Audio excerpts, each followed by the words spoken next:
আসসালামু আলাইকুম। আমরা আজকে বোন ডিপোজিশন, বোন রিজর্পশন নিয়ে পড়ব। বোন ডিপোজিশন আর বোন রিজর্পশন এটা আমাদের মেডিকেল ফার্স্ট ইয়ারে আমরা অনেকে বুঝতে পারি না। বোন ডিপোজিশন আর বোন রিজর্পশন একে অপরের উল্টা।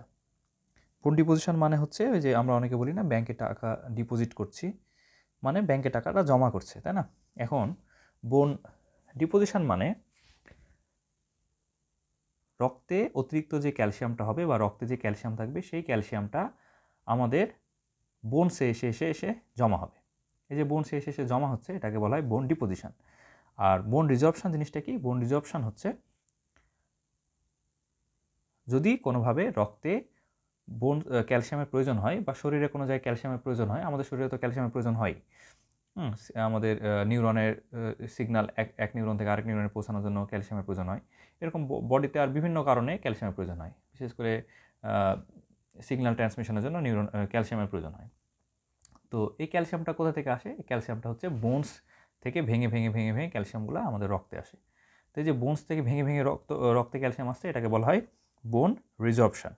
তো রিজর্পশনটাকে আমরা কল্পনা করতে পারি ডিজলভের সাথে কল্পনা করতে পারি। বোন থেকে ভেঙে ভেঙে ক্যালসিয়ামগুলো রক্তে আসছে এটাকে বলা হয় বোন রিজর্পশন।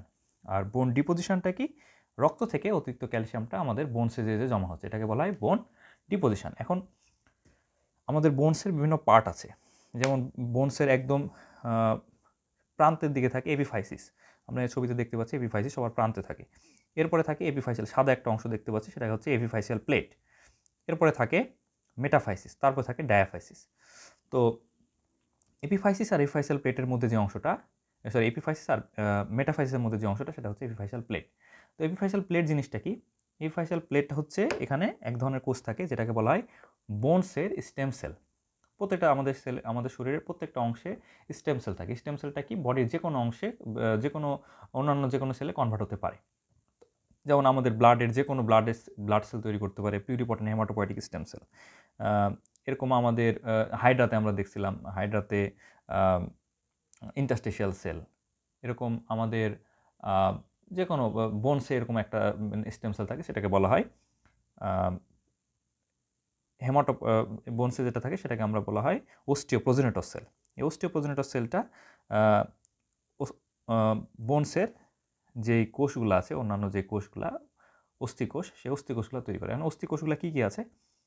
অস্টিওপ্রোজেনেটর সেল তো আছে, তার সাথে হচ্ছে অস্টিওব্লাস্ট, অস্টিওক্লাস্ট এবং অস্টিওসাইট।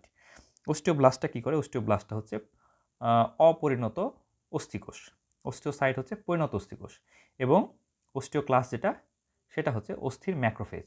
অস্থিতে কোনো জীবাণু যদি থাকে বা অস্থিতে যে বোনস পুরানো বোনস হয়ে গেল ওটাকে ভেঙে ভেঙে ভেঙে ভেঙে রক্তে পাঠাই দেওয়া, মানে বোন রিজর্পশন করা, এটা কে করে? অস্টিওক্লাস্ট করে, অস্টিওক্লাস্ট করে।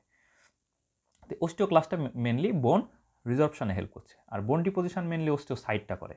হ্যাঁ, তো একটা মানুষের রক্ত থেকে বোনসটা ডিপোজিশন হবে। এখন বোনসটা ডিপোজিশন হয়ে বোনসটাকে লম্বা করবে না বোনসটাকে মোটা করবে, এটা নির্ভর করে ওই মানুষটার বয়স কেমন।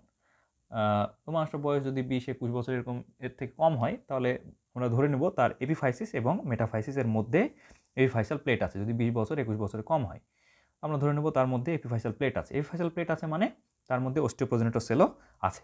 আর অস্টিওপ্রোজেনেটর যদি সেল থাকে তাহলে ও অস্টিওপ্রোজেনেটর সেল অন্য যে কোনো সেলে কনভার্ট হতে পারবে, তাহলে বোনসটা লম্বা হতে পারবে, বোনসটা আস্তে আস্তে লম্বা হবে, আর মোটা হতে পারে, লম্বা হতে পারবে, মানে মানুষটার উচ্চতা বাড়বে।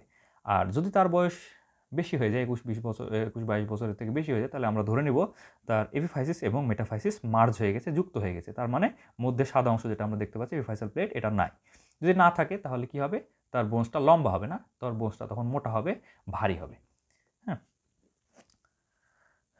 আচ্ছা, আমরা এখানে দেখতে পাচ্ছি এখানে যে এই অংশটা হচ্ছে আমরা দেখতে পাচ্ছি এপিফাইসিস, তারপরে অংশটা এপিফাইসাল প্লেট থাকে, তারপরে মেটাফাইসিস, তারপরে ডায়াফাইসিস অংশ থাকে। আমরা এই বোনসগুলো দেখতে পাচ্ছি, এটা হচ্ছে রেডিয়াস আলনা, মাসল সহ দেখা যাচ্ছে। এটা অ্যাটলাস বই, এই বইটা মেডিকেল স্টুডেন্টদের জন্য খুব ইম্পর্টেন্ট, বিশেষ করে অ্যানাটমির জন্য। আচ্ছা, আমার সাথে অনেকক্ষণ থাকার জন্য অসংখ্য ধন্যবাদ। আসসালামু আলাইকুম রহমতুল্লাহ।